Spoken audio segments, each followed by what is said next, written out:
My father always said money was the only measure of a man's worth.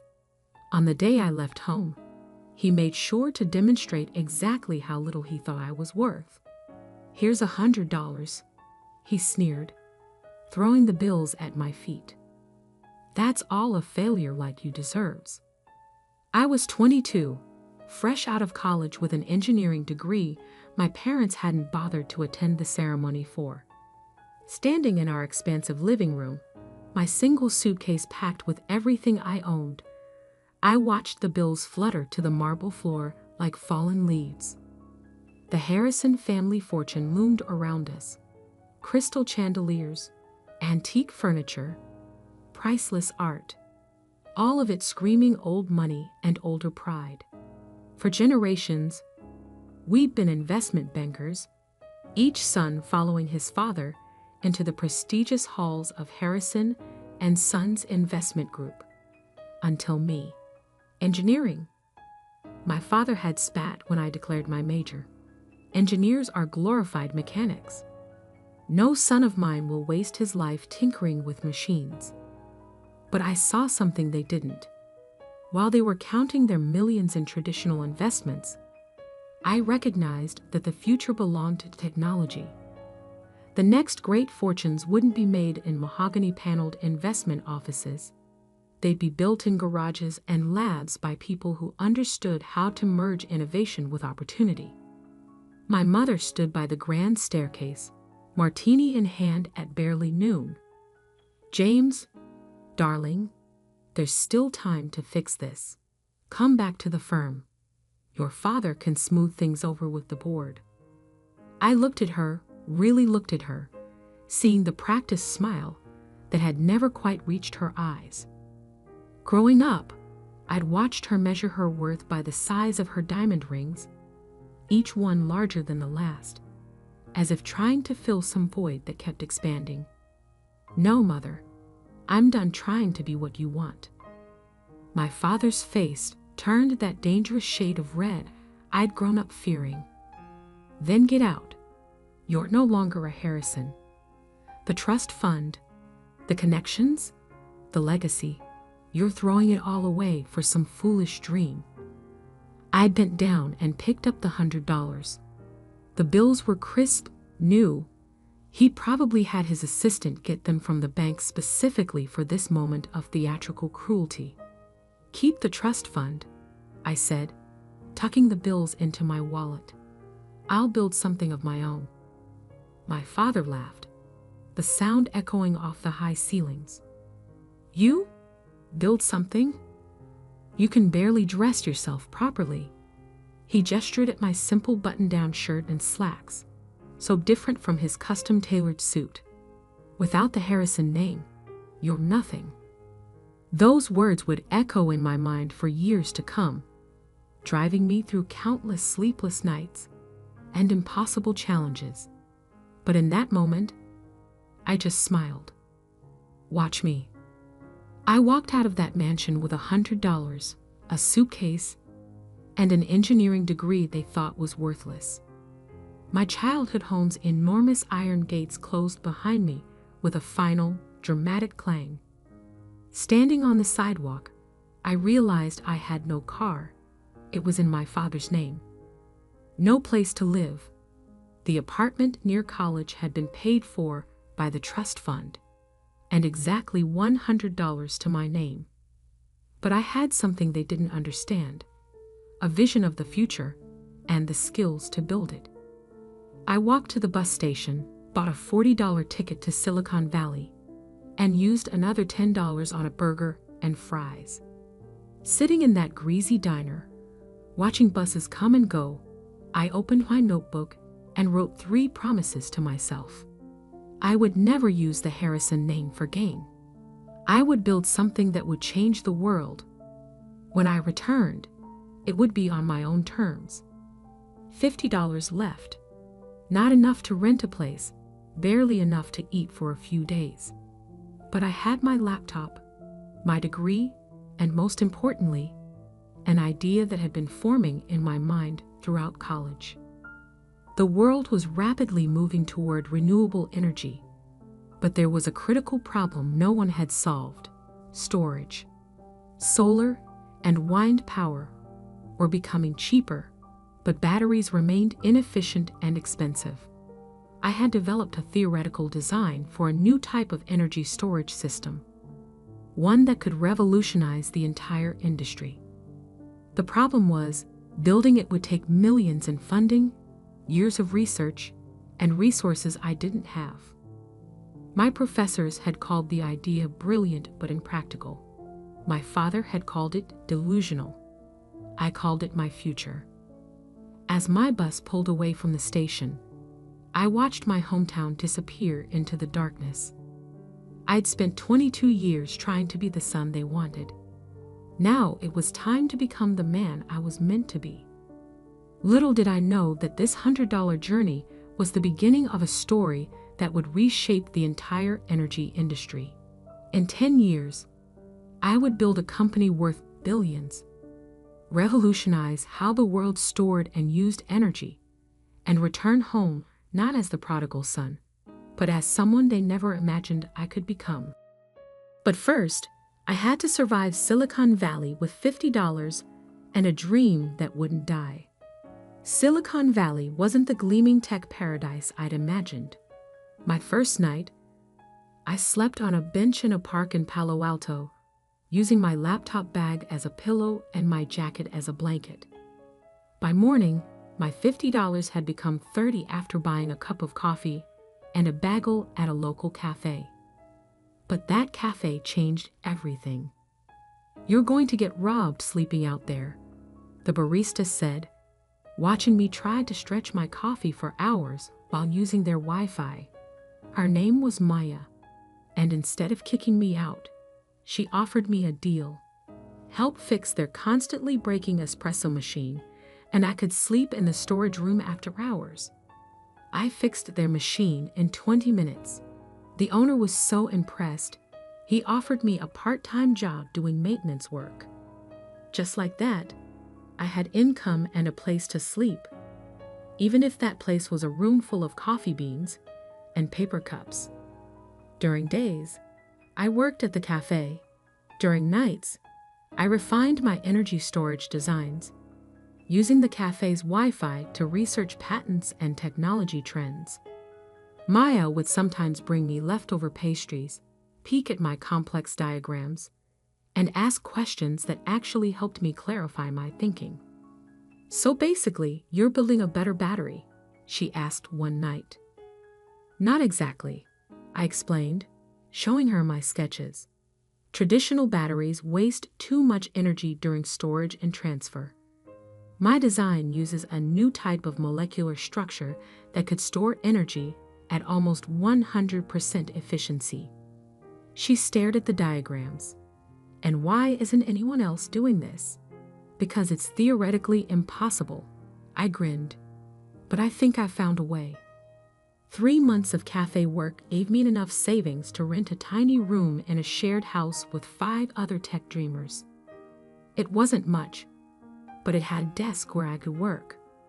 I also started freelancing as a technical consultant, helping local startups with engineering problems. That's how I met David Chen.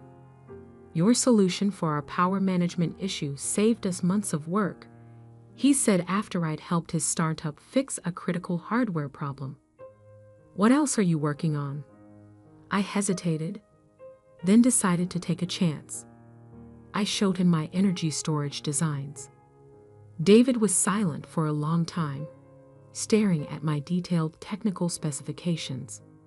Finally, he looked up. "This could change everything, but you'll need serious funding to build a prototype." I know. I didn't tell him about my family's wealth, about the trust fund I'd walked away from. "I'm working on it." David proved to be more than just another client.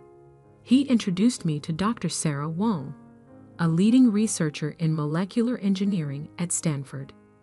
She spent 6 hours grilling me about my designs, trying to find flaws in my theories. "It's ambitious," she finally said. "Maybe impossible. But if it works," she paused. I have some connections at Berkeley's Energy Research Center. Would you be interested in using their lab facilities? Would I be interested in accessing one of the world's top research facilities? Yes, I managed to say calmly. I would.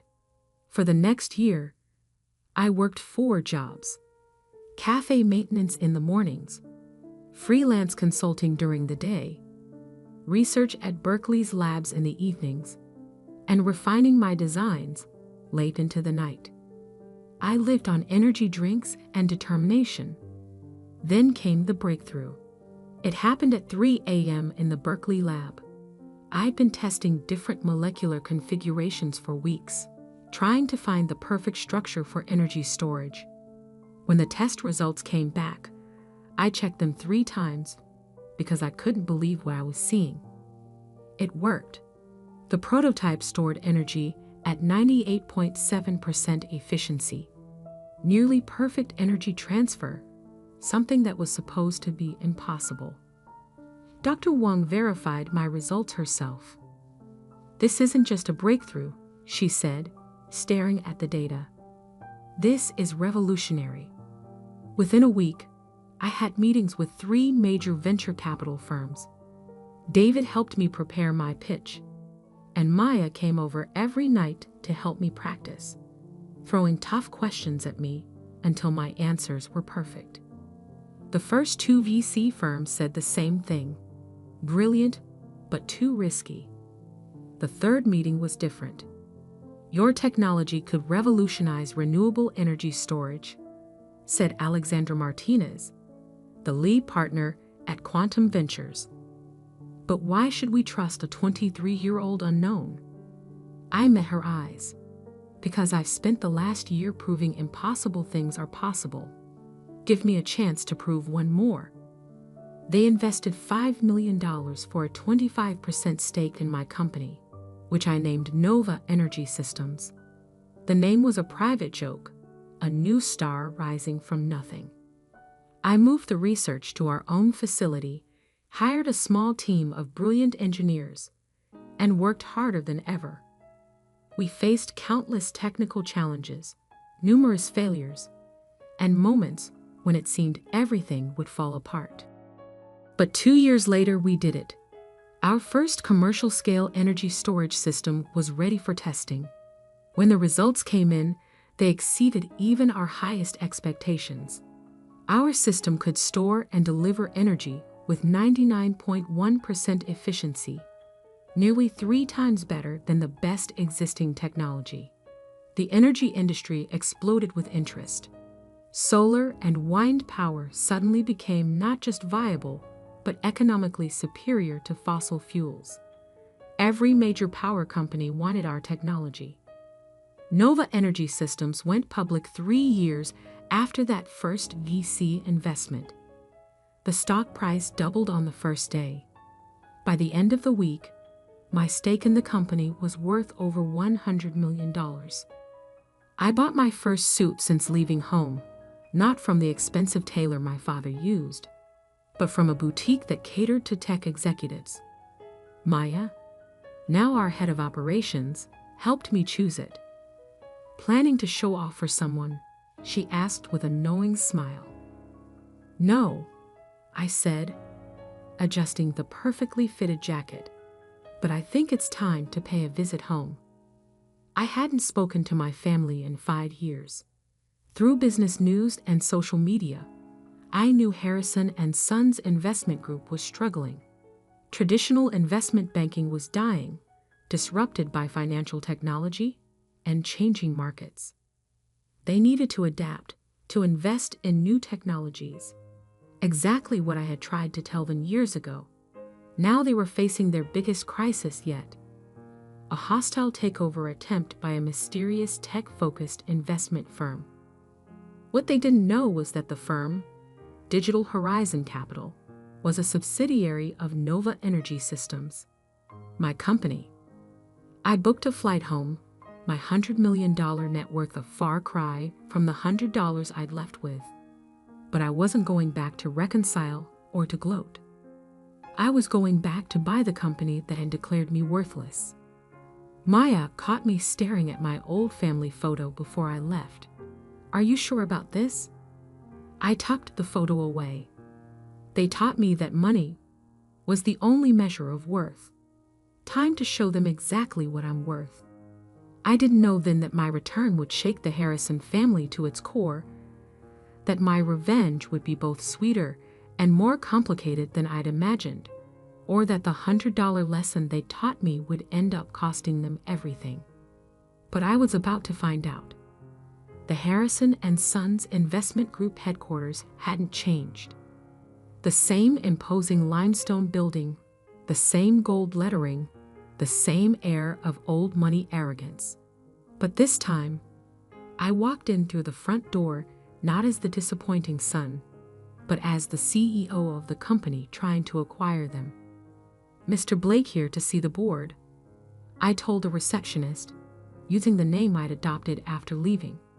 She directed me to the top floor, not recognizing the prodigal son returning home.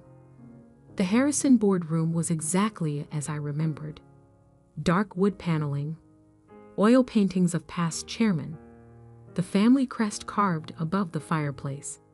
I played under that table as a child, listening to my father negotiate deals and destroy competitors. Now I sat at the head of that table, waiting. They filed in one by one, board members, executives, and finally, my father. He'd aged more than 5 years should allow.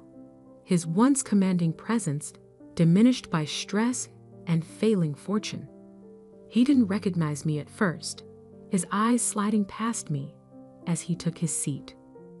"Gentlemen," I began, "I'm here representing Digital Horizon Capital regarding our offer to acquire Harrison and Sons. We're not interested in being acquired by some tech upstart," my father snapped, still not really looking at me. "Harrison and Sons has stood for 150 years and will collapse within 5 if you don't adapt." I cut in, letting my natural voice replace the carefully neutral tone I'd been using. "Isn't that right, Father?" The room went deadly silent. My father's face went from red to white as recognition dawned. "James?" "Hello, Father. Miss me?" One of the board members, old Mr. Peterson, who'd known me since childhood, actually gasped. "Little James Harrison?" "Actually, it's James Blake now," I corrected him. "And I'm here to discuss the future of this company." My father's shock turned to anger. This is some kind of trick. You're working for Digital Horizon?" I smiled. "No, Father. I own Digital Horizon. It's a subsidiary of Nova Energy Systems." I enjoyed watching their faces as the connection hit them. Yes, that Nova Energy Systems. The company revolutionizing energy storage technology worldwide. "Impossible," my father whispered. You left with nothing." "No," I said softly. "I left with $100. Your last lesson about the value of money. Would you like to know what that lesson bought?" I nodded to my assistant, who began distributing folders to each board member. Nova Energy Systems is now worth $4.2 billion. Digital Horizon Capital, which you somehow failed to investigate properly, is our investment arm. Over the past year, we've been quietly buying Harrison and Sons stock through various shells and subsidiaries. I opened my own folder. As of this morning, we own 45% of your shares. We also own the majority of your corporate debt, which, thanks to your recent difficulties, is substantial. The blood drained from my father's face as he realized the full scope of what I'd accomplished. The son he'd thrown away had returned to take everything. "The offer is simple," I continued. "Harrison and Sons will be absorbed into Digital Horizon. The family name will be retired. The board will be dissolved." I paused, looking directly at my father. "And you will step down, effective immediately." "You can't do this," he sputtered. "The family legacy. The family legacy is dying." I cut in sharply. "Your investment strategies are outdated, your technology is ancient, and your arrogance has blinded you to the changing world. I tried to tell you this 5 years ago, but you were too proud to listen." Mr. Peterson cleared his throat. "James, surely we can discuss this. You're still a Harrison." "No," I said firmly. "You all made it very clear that I stopped being a Harrison the day I chose to build something new instead of clinging to something old. I'm not here for reconciliation.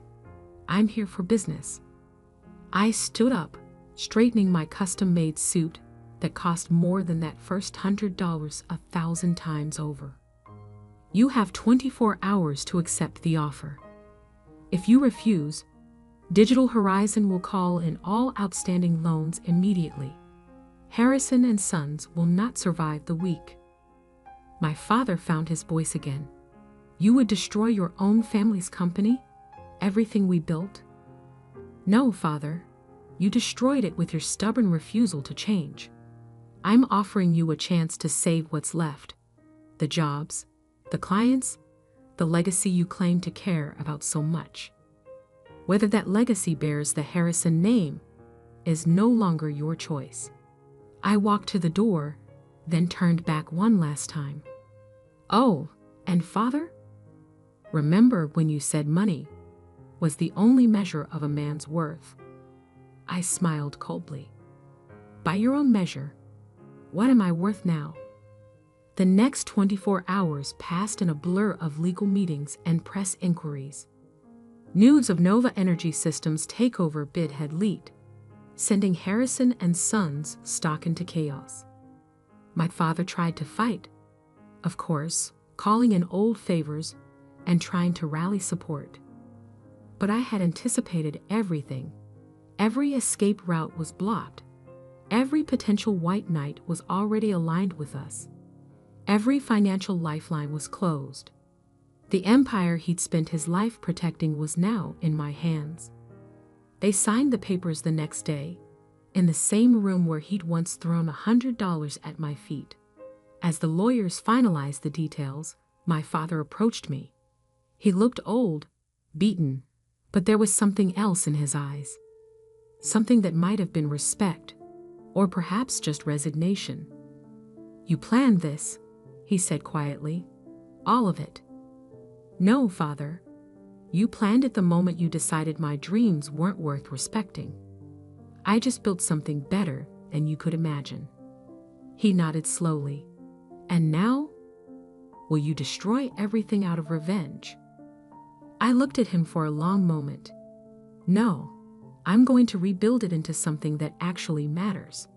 Harrison and Sons will become part of a company that's helping to solve the world's energy crisis, not just moving money from one account to another.